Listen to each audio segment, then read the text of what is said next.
We begin with breaking news. Guilford County Schools is set to announce this afternoon about how and when students will go back to school. We are told a press conference will happen at 5:30 today. Superintendent Dr. Sharon Contreras, along with Dr. Uli Yvonne, the director at the Guilford County Health Department, will fill us in on the county's reentry plan. The Guilford County School Board met last night for 5 hours to talk about coming back to school and heard concerns from both parents and teachers. But despite that meeting, the board did not make a decision. As you know, some students were set to return next Tuesday. That's October 20th. Others were slated to return Monday the 26th. High schoolers were not scheduled to come back until January. We will hear a final decision today at 5:30 from Guilford County Schools, and we'll bring it to you live on air and on our website. Also new at 4 o'clock, the city of Lexington is removing a Confederate statue there. The United Daughters of the Confederacy says they are settling a lawsuit with the city that will allow them to move the monument from its current location to a new spot outside of the city. Yes, the city is hiring and paying for the removal of the monument. The United Daughters of the Confederacy is selecting a new location for it. According to Davidson County commissioners, an agreement was reached without the county's knowledge. The county says, quote, the Confederate Memorial in Lexington should be retained in its current location as a memorial in tribute to the Davidson County men who lost their lives during the Civil War. Now, the law limiting the relocation of memorials allows the owners to choose a proper location for memorials. Now, since the Daughters of the Confederacy settled the lawsuit with the city, the monument can be moved. Now, the settlement does not specify specifically when the monument will be relocated, only saying it will happen without delay. Good afternoon and welcome to your 4 to 5. I'm Maddie Gardner. Tahasia Moyes and Eric Tilton are joining us from home. Of course, this is an interactive show. It really is built to connect you with us and with your community. So join our conversation. Use our hashtag 4 to 5 to stay connected. We are live streaming right now on Facebook, YouTube, and Twitter. We have more headlines to get to this afternoon, so let's take a look at your 4 to 5 roundup. Big news for Greensboro. The Greensboro Coliseum Complex will host 4 NCAA championships in the coming years. The Coliseum will be home to the first and second rounds of the 2023 Division I Men's Basketball Championships. This will be the 14th time the Coliseum has hosted the men's basketball tournament. The Aquatic Center is hosting the 2023, 24, and 25 D3 Men's and Women's Swimming and Diving Championships. The center was recently awarded next year's Division I Men's and Women's Swimming and Diving Championships. Drug maker Pfizer says they are now going to include younger participants in their coronavirus vaccine trials. The company says they got permission from the FDA to include kids ages 12 to 15. Up until now, no one younger than 16 has been included in any coronavirus vaccine trials that are happening in America. Pfizer originally planned for 30,000 participants, but in September they expanded that number to 44,000 people. That increase was made to boost diversity in the trial population. President Donald Trump has filed an emergency request with the Supreme Court to block the release of his tax returns. The request comes as the Senate is holding confirmation hearings for Judge Amy Coney Barrett. Last week, a federal appeals court ruled that a Manhattan district attorney can enforce a subpoena for Trump's business records and tax returns. The president's attorneys are asking the Supreme Court to grant a stay to hear the case and overturn the lower court's decision. The gubernatorial debate is tonight. Governor Roy Cooper and Lieutenant Governor Dan Forest are facing off. The debate starts at 7 o'clock, and you can watch it right here on WFMY News 2. Well, you will not get to see President Donald Trump and Democratic nominee Joe Biden debate tomorrow. Both candidates instead are hosting town halls. Biden's town hall will be moderated in Philadelphia. The town halls follow the Commission on Presidential Debates decision to make the next debate virtual after President Trump tested positive for coronavirus. Well, President Trump denied participating in a virtual debate. The commission said it would not reverse its decision, so the debate was canceled. If you'd like to watch the town halls, check your local listings for viewing information. And just a friendly reminder that early voting starts tomorrow and it runs through the 31st of this month. You can visit any one-stop site and provide proof of your residency. You'll be able to cast your ballot while you're there. and the County Board of Elections will review your registration and address. And once the board approves your registration, your vote is counted.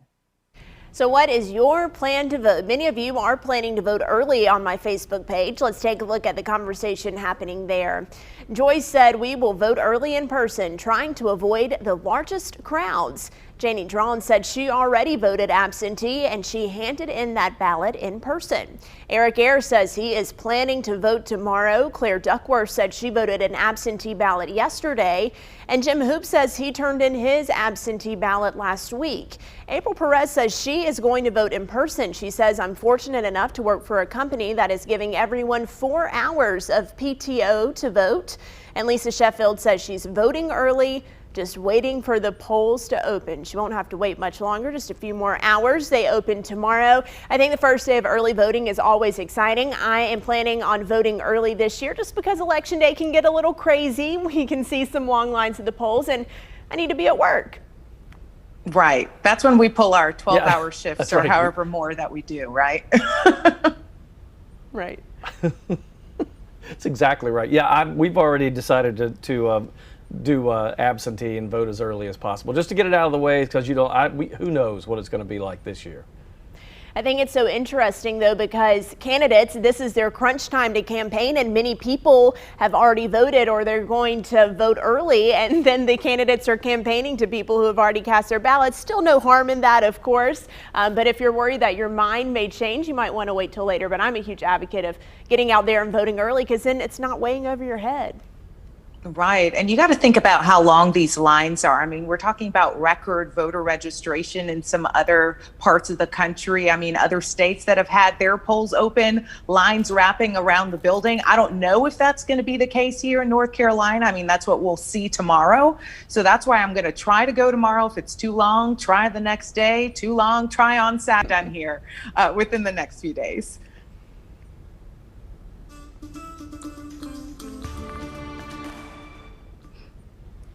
All right, today marks the third day of questioning for Supreme Court nominee Amy Coney Barrett in her Senate confirmation hearings.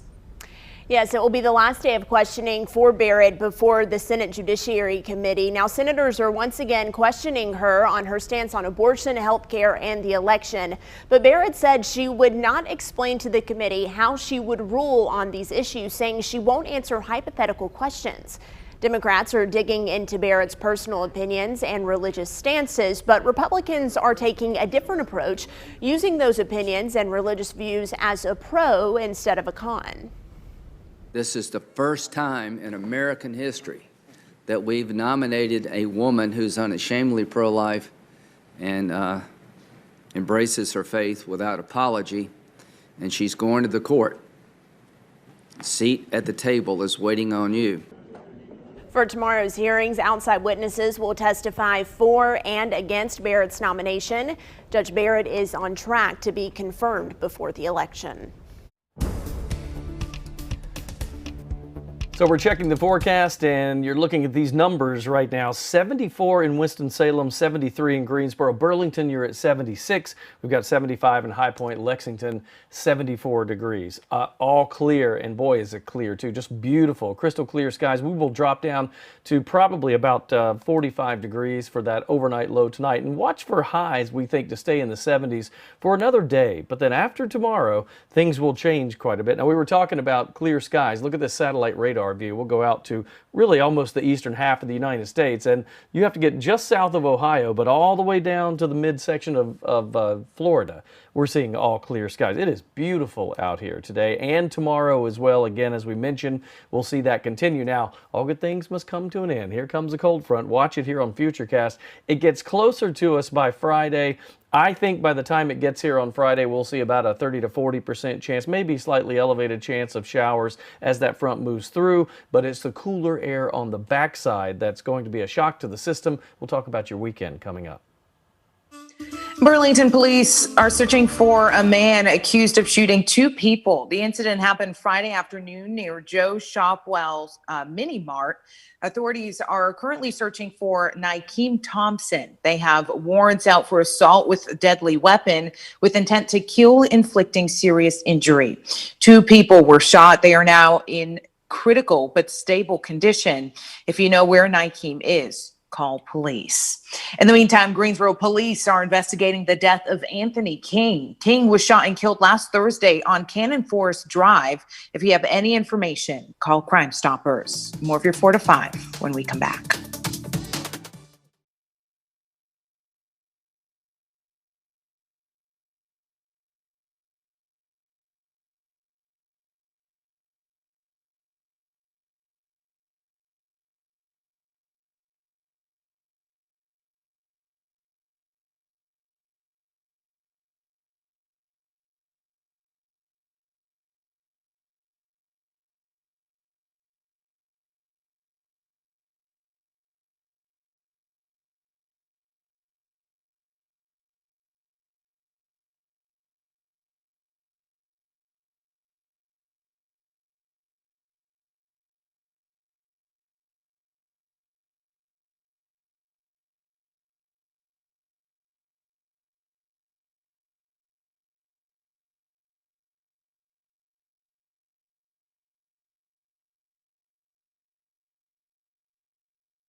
Welcome back to your 4 to 5. More money is now available for small businesses in the Triad. A loan program launched today for businesses that are owned by and help communities of color in Forsyth County.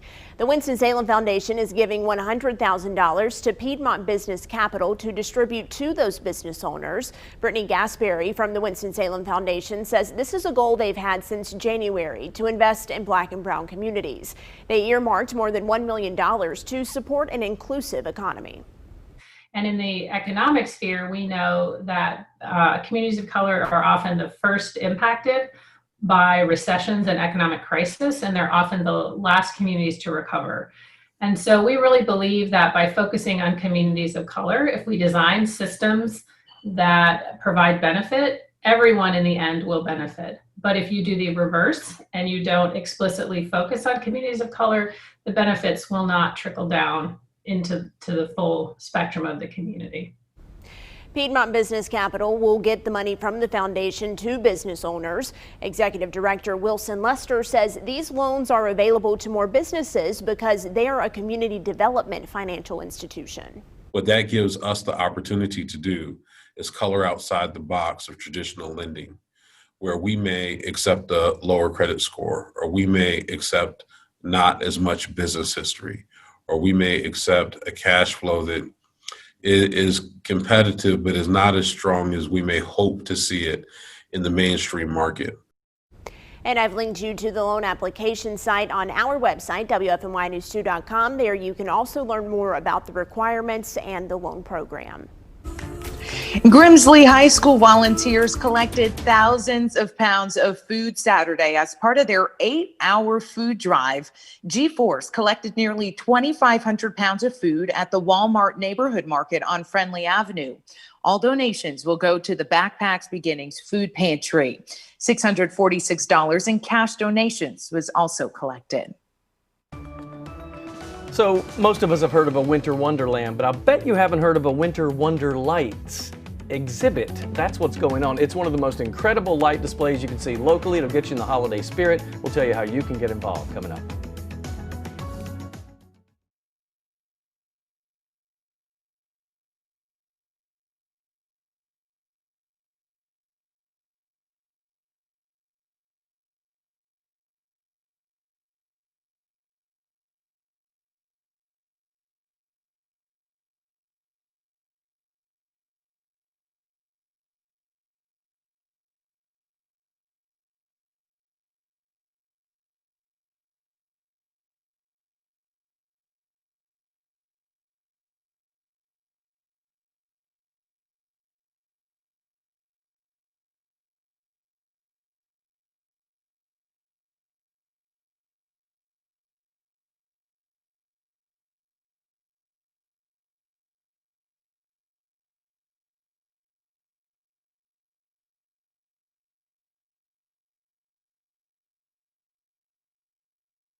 So you know, every time we turn around, the Greensboro Science Center is giving us another great experience. This time it involves what looks like hundreds of thousands of individual lights with a holiday theme.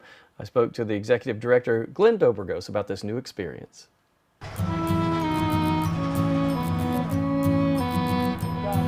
So Glenn, this is really cool, and you and I were talking before we started doing the interview, and I said, is this a holiday themed thing? Is it going to come and go? But you said yes, and much more. Explain to me what this is all about.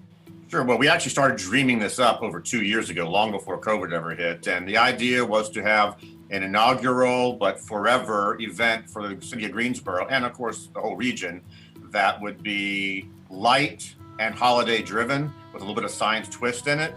And so we spent a long time researching what companies could do this. We landed on a company called GES, and we started designing it for our property that fits our theme, fits the holiday feel, but also has a science twist to it. So this really is going to be unlike anything people have ever seen before. Like, for example, the first thing you walk into when you walk into Winter Wonderlights on the outside animal discovery location is this giant land of kind of snow and icebergs and dinosaurs, which we call the Ice Age, even though dinosaurs weren't around in the Ice Age.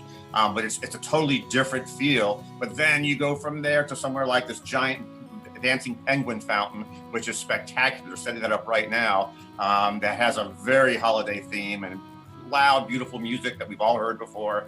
And then from zone to zone to zone, each one has its own unique character with holiday sounds and holiday music. It really is just custom made for Greensboro, for the Greensboro Science Center. Our team designed it along with GES.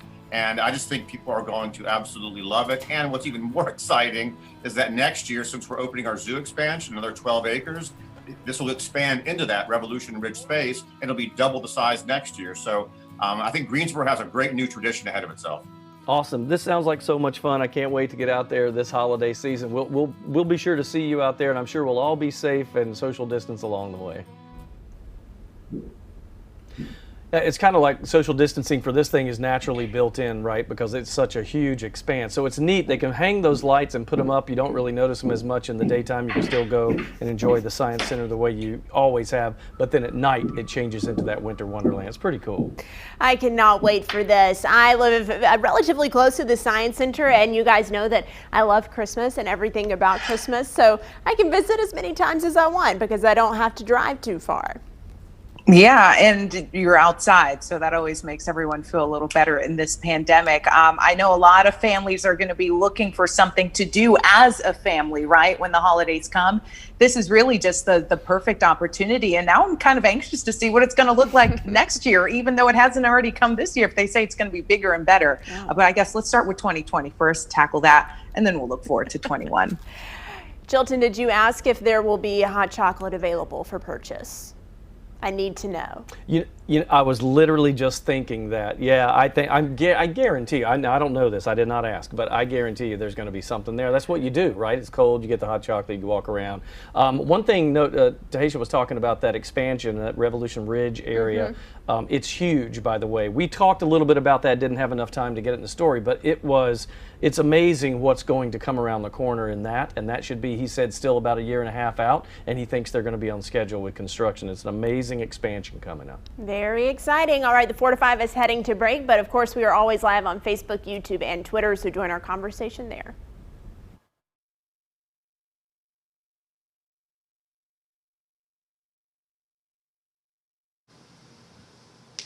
Yeah, National Dessert Day.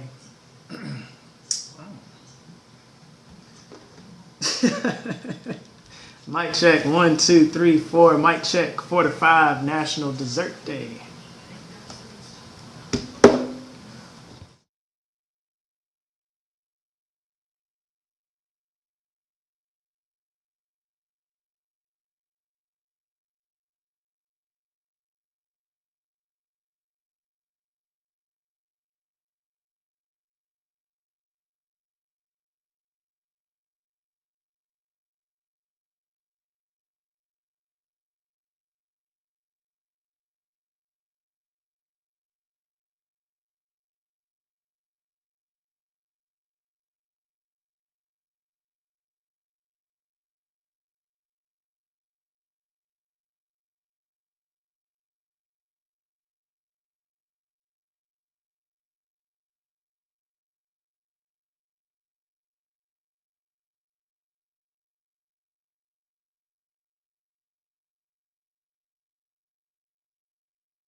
Today is National Dessert Day, and for everyone with a sweet tooth, today is your day. So we asked you on the WFMY News 2 Facebook page what your favorite dessert is. That really is a hard question to answer, for me anyways.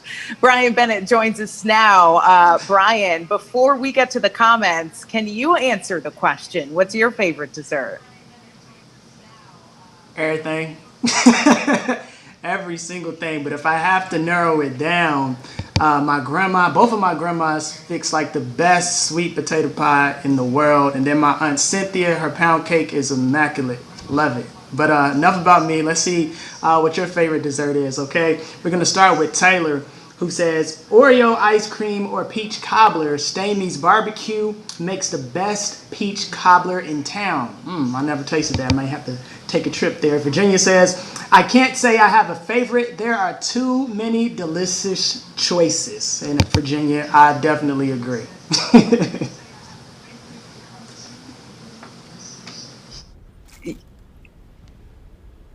Yeah, when it comes to figuring out what dessert is best, I got nothing because I love all of them. I will say though, I've been on an ice cream kick lately, and I've been trying this one called Double Dunker, and it's mocha ice cream with chunks of cookie dough and hot fudge in there. It's amazing. Tahisha sent me a Snapchat the other day of her getting in her car after going shopping at the grocery store, and she had like, how many pints of ice cream, Tahisha? I think it was the buy two, get three free, so 5. She has, I can confirm she's been on an ice cream kick. My favorite dessert is and will always be, who knows it? Cake. My It's wife cake. has multiple pints of ice cream. I'm talking tons of it. Chilton's house is the ice cream house. Tahisha's apartment is the ice cream apartment. Y'all can come over for cake. We'll eat it outside with masks on. That's the way to do it. Listen, anything can be made better by cake. Any situation, better with cake. It's like you're having a party. No matter what's going on, it makes it a party. All right, so now I have to remember, get you cake when you're having a bad day. That'll put you in a good mood. What's your favorite flavor for the cake, the base? I love a caramel apple cake that is made and sold here in Greensboro. It's fantastic, but I'll take anything. And yes, my friends and family know if the day is bad, have cake. I will get you guys ice cream. We'll just all eat sugar and be happy. We'll be right back. I'm just going to hang out.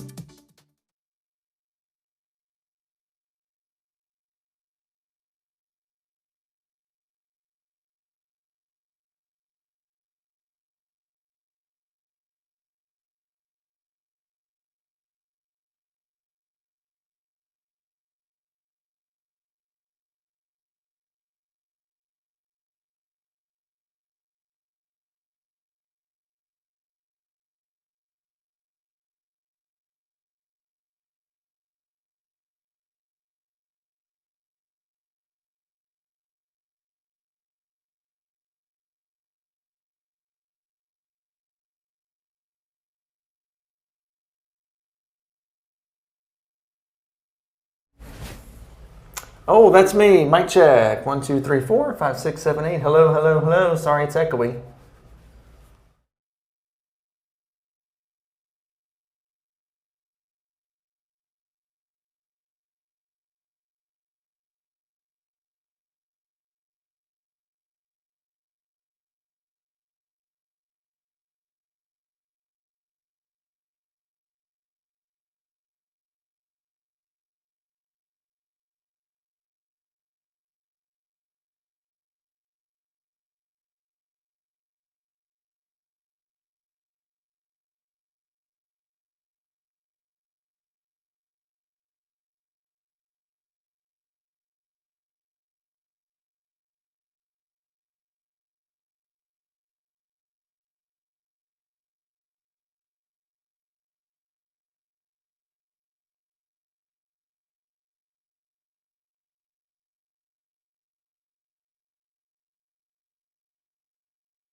Breaking news, Guilford County Schools is set to announce this afternoon when and how students will go back to schools. We are told a news conference is happening at 5:30 today. Superintendent Dr. Sharon Contreras, along with Dr. Ulia Vaughn, the director of the Guilford County Health Department, say they will fill us in on the county's new reentry plan, or perhaps it will be the same reentry plan. A lot is up in the air right now. The Guilford County School Board met for 5 hours last night to talk about students coming back to school. They also heard concerns from parents and teachers, but despite that very long meeting, the board did not make a decision.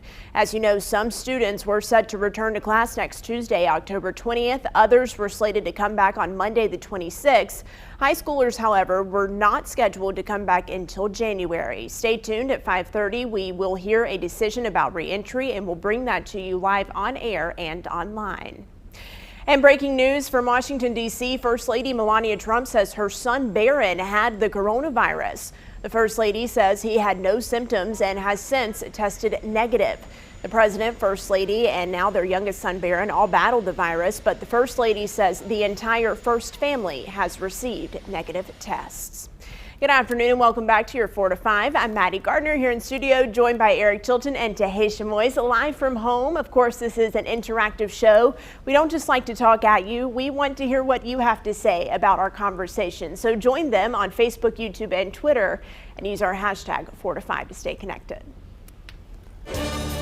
Downtown High Point is busy again today. It is day 2 of the High Point Market, and people attending are a welcome sight to local businesses. Absolutely. WFMY News 2's Adoria Chumba is in High Point, where business owners say they are looking forward to the benefits. While this year's High Point Market is diminished because of the pandemic, around 70% of active exhibitors opened their doors to the event this year. And that means lots of buyers are in town, and local businesses who were impacted by the pandemic are looking forward to catching a break and cashing in. People have been telling me that the volume starts to grow as market gets further and further into each day. Small business owners like food truck operators and restaurant owners are bracing for a busy week ahead in High Point. The fall market kicked off Tuesday for an extended 9-day period. So we're pretty prepared for them. I hope they are prepared for us. Because we're going to get them something they probably can't get nowhere else in the world but here in High Point. The market is operating under strict safety measures in line with the CDC guidelines and the state of North Carolina. Area residents in search of work or additional income have also filled available temporary positions. From 6:30 in the morning to 6 in the evening, 9 days straight. It'll be a blessing again for me and my family. I look forward to see what the whole week has in store. And the other businesses benefiting from the market range from hotels to transportation businesses, including rideshare operators. Now the market continues until Wednesday, October 21st. Adore, thank you. Let's check in now with your 4 to 5 roundup. The 17-year-old accused of killing 2 protesters in Kenosha, Wisconsin, will not face charges in his home state of Illinois. Those protests were in response to the shooting of Jacob Blake by police. According to the Lake County State's Attorney's Office, an investigation revealed that the gun used in the Kenosha shooting was purchased, stored, and used in Wisconsin. There is no evidence that the gun was ever physically possessed by Kyle Rittenhouse in Illinois. Rittenhouse is still in a juvenile detention center without bond due to pending criminal charges in Kenosha. Senate Majority Leader Mitch McConnell says he is scheduling a vote on a GOP COVID-19 relief bill next week. That bill would push aid to businesses struggling because of COVID-19, but will not include another $1,200 direct payment to Americans unless it is voted. Democrats are unlikely to go for this bill, but President Donald Trump is continuing to push for a stimulus, saying that Capitol Hill Republicans should, quote, go big, rather than the limited approach they've been advocating. Wake Forest University's head baseball coach, Tom Walter, started a new nonprofit. Get in the Game is meant to educate, inspire, and empower young people to take action and create change in their communities. Walter says the idea came about through conversations with his friend Kevin Jordan after the death of George Floyd. The nonprofit created a curriculum that engages students in grades 7 through 12 about ways to create equal opportunities for everyone. We want to use our story of shared blood, my blood and his blood are the same, take that message into the schools because we feel like That's what the kids need to understand. We really want them to get the idea that they're not powerless over their situation. They have a say in things that they see wrong or right in the community. The pilot program is already underway at Forsyth Country Day, Westchester Country Day, and Greensboro Day schools. And people in Virginia now have extra time to register to vote. The deadline was yesterday, but a federal judge extended that deadline after the state's Department of Elections online portal shut down for 5 hours. Officials say a fiber optic cable line was accidentally cut. Virginians now have until 11:59 p.m. on Thursday, October 15th to register to vote, both in person and online. If they're mailing in registrations, those have to be postmarked by Thursday. The Forsyth County Sheriff's Office is addressing community concerns over safety at voting sites this election season. The Sheriff's Office, the Winston-Salem Police Department, and the Board of Elections say they're agreeing to keep local law enforcement in the area of voting sites. But keep in mind, officers are not allowed on the actual site. Authorities instead will be stationed nearby to help the Board of Elections with any possible disturbance calls. So I wanted to get your thoughts on this and bring you into the conversation. So I asked you on my Facebook page today, how do you feel about having law enforcement near the polls? Barry Raleigh says, that's fine with me. They should be there and welcomed by the public with all this nonsense going on. Cheryl Pike Everhart says, I would welcome it. When I voted last time, I was yelled at by a man handing out flyers for his party. I didn't take one and he called me names in a very loud voice. I am 72 years old and have never been treated with such disrespect.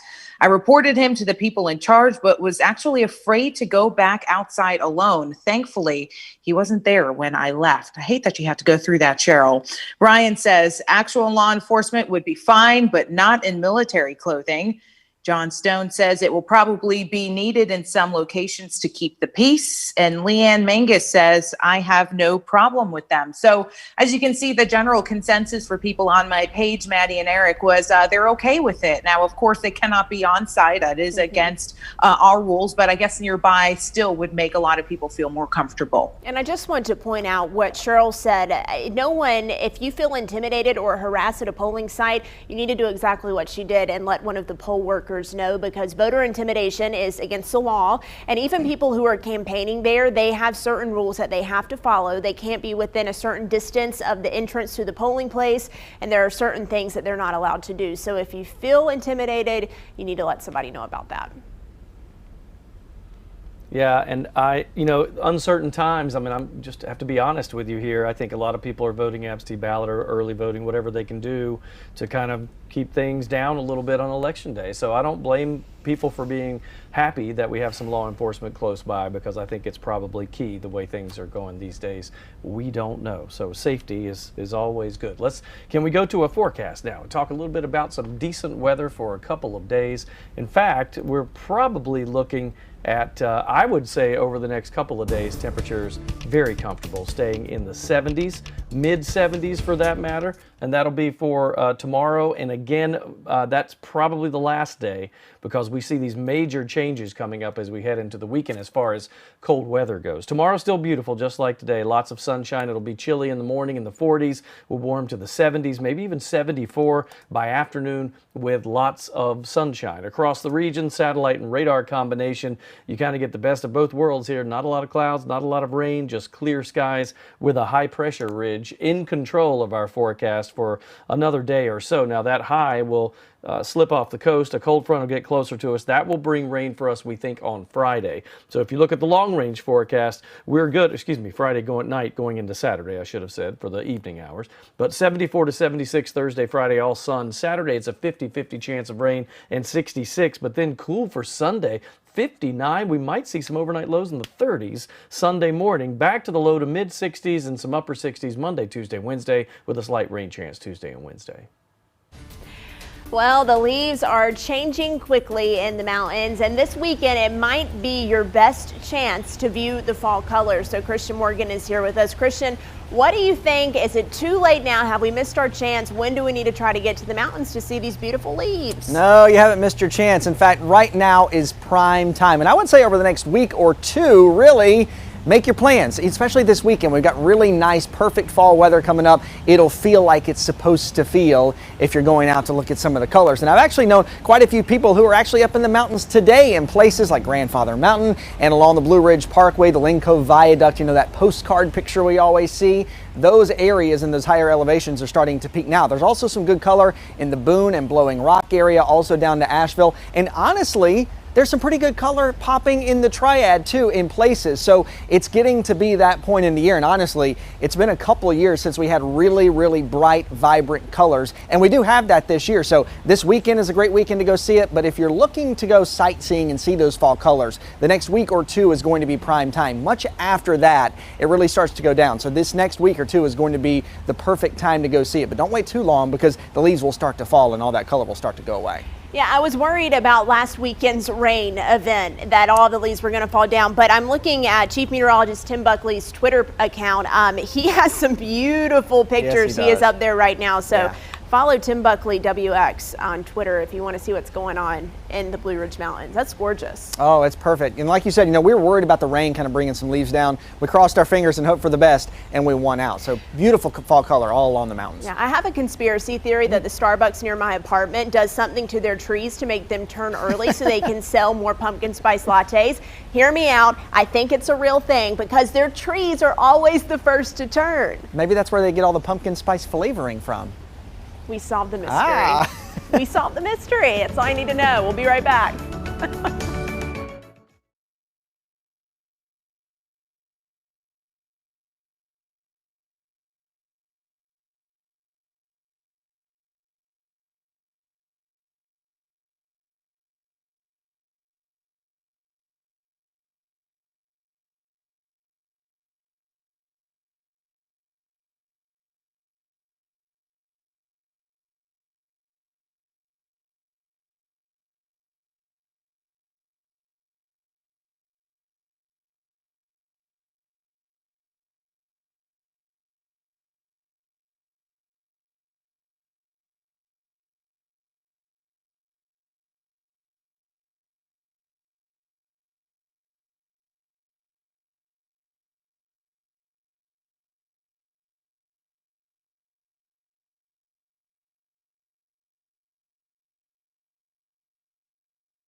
Early voting starts tomorrow in North Carolina, but the question many of you have, what will it look like during a pandemic?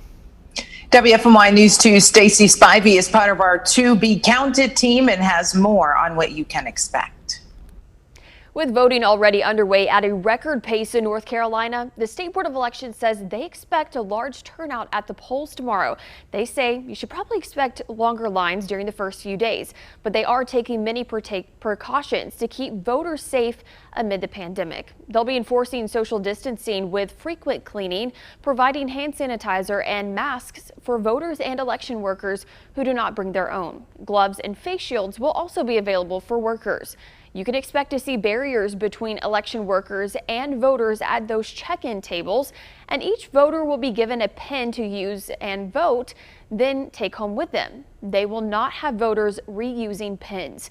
Q-tips will also be given to voters using ballot marking devices. Also, it's possible your voting site will not be handing out those I voted stickers. The state BOE says some but not all will have sticker dispensers to hand them out. And if you got your kids with you, that's okay. The Board of Elections says they want young people to learn the importance of voting and witness democracy in action. And remember, if you're not registered to vote, you can register and cast your ballot at the same time at any early voting site in your county. You can also hand in your absentee ballot there too. And still unsure of where to early vote? Just text us. You can text the word early to 336-379-5775 and we'll send you back a link with all the locations and hours. And if you have any other voting related questions, reach out to the To Be Counted team. That email is on your screen, and you can also reach out to us on social media. Stacy, thank you. A new mural is up at Winston-Salem State University promoting voting. SGA partnered with the Winston-Salem chapter of the Links Incorporated to create the mural called We Vote. Now, the mural is located at the early voting site on campus. It represents students' commitment to get out and vote. And make sure you vote this year. Make your voice heard. You have some time to do it starting tomorrow with early voting.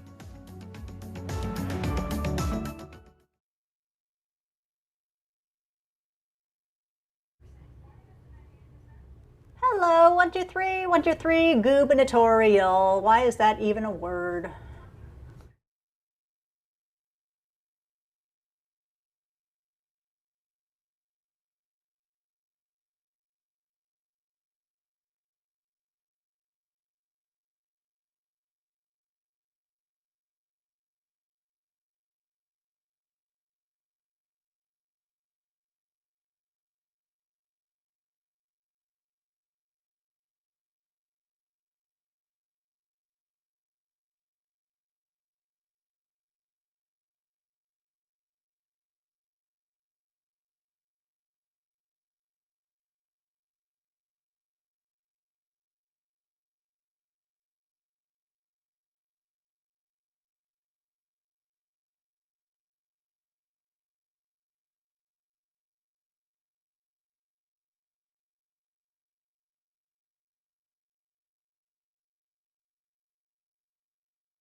You know, just up the road from the heart of the Triad is one of the coolest hidden treasures in our region. Horn Creek Farm has over 400 varieties of apples there, but here's the hook.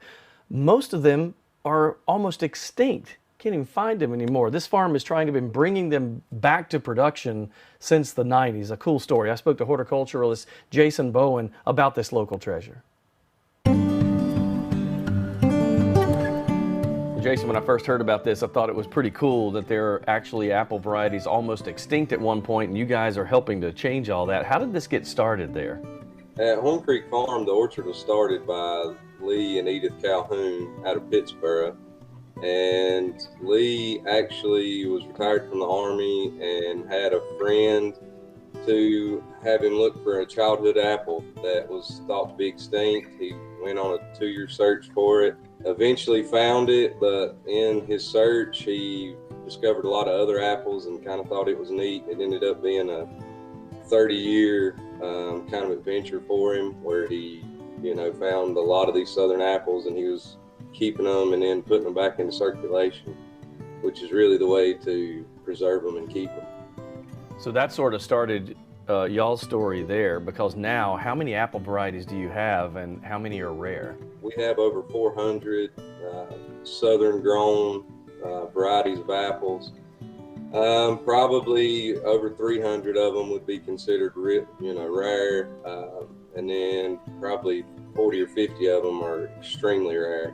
We may have the only 2 left in existence in this orchard. So when people visit, Jason, can you actually sample some of these, or are they just too rare? We're trying to sell trees to get them back out in circulation. And so we try to grow just enough fruit so that we can do that. Somebody try an apple, and it's nothing like the apples that you get in the grocery store. They're incredible, some of the flavors. I mean, we got some that taste like strawberries and pineapples and bananas. It's really incredible. That's amazing, man. You guys are doing incredible work. Thank you for taking time out today. Good luck out there. It really is neat, and I can't believe, where have I been? Because I missed this place, just found out about it recently. It's near Pinnacle, in case you're wondering.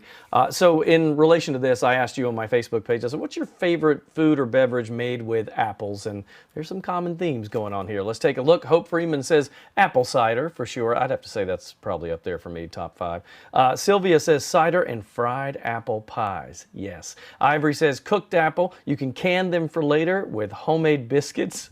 Now I'm starving now. Thank you, Ivory. Trace says apple cider and, little something extra there, adding some Fireball to the mix. If you don't know what that is, you Google that and see what the Fireball beverage is. Francine says apple crumble. That's good. And then Don said McDonald's apple pies from the good old days, back when they fried them. The ones today are good, not the same as they used to be. So, yeah, I would agree with that. But apple cider's up there on my list. No comment on Fireball. I love all things apple. I actually like apple flavored desserts better than pumpkin flavored desserts if we're going to go for a seasonal flavor. I love caramel apple cake. I've already said that. My granny's baked apples. Mom, if you still have that recipe, send it to me. Oh, yum. We'll just talk to her through the TV. Yeah, instead of just giving her a call. I got to say, apple crisp is probably one of my favorites. So you got to have it with the ice cream, though. I feel like you can't have one without the other. It's the heat and the cold together melting, and just makes just a good combination. I will say, though, Don was talking about the McDonald's apple pies. Literally, my dad and I used to go there way too often growing up. That was our thing. We would go get 2 apple pies. I think it was for $1 at that point, and we just enjoy it on our way home. It was great. God, Chilton does it again. The 453 hunger hits. It is the 453 hunger. And we should have a little segment called the 453. And we just look at pictures hunger of food. with Eric Chilton. Yeah. It's awesome. All right, let's talk about a forecast, shall we? Oh my gosh, those apple pies. I'd forgotten about that. They have changed them at Mickey D's. All right, high pressure I digress. Moves on to the east here. That'll give us another day of good weather. In fact, I think maybe Thursday and most of the day Friday. As we head into Friday night and then Saturday, that cold front approaches, brings us some rain for the first half of the weekend. We'll have to see, but the cooler weather does move in. Might be able to save Saturday night. We'll keep an eye on that for you. Our long-range outlook, though, sunshine, mid-70s Thursday, Friday. Can't beat that. 66, a few showers on Saturday, but then it's cold on Sunday with a high of only 59. Mountain communities will probably see 30s for overnight lows Sunday morning. Then we bounce back, sunny 63 on Monday, and for Tuesday and Wednesday, a 30% chance of rain, highs in the upper 60s. Well, coming up on WFMY News 2 at 5 o'clock, Guilford County Schools is planning to make an announcement in just about 30 minutes from now. This comes as some students are scheduled to return to the classroom next week. Parents have concerns about safety and also if classrooms have the proper personal protective equipment. We are live with the very latest coming up at 5.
Hey, mic check, mic check. Hey, B Hall, are you going to watch the governor's debate?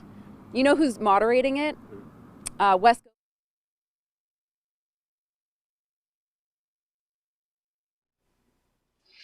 Yes, I'm just reading through Jess's package. Sounds juicy. Wow, I love it.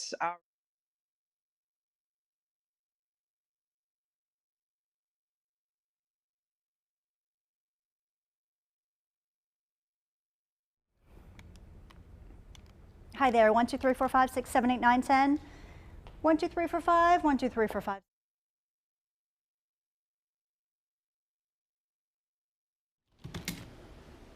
Hi, good evening. Mic check, 1, 2, 3, 4. I'm with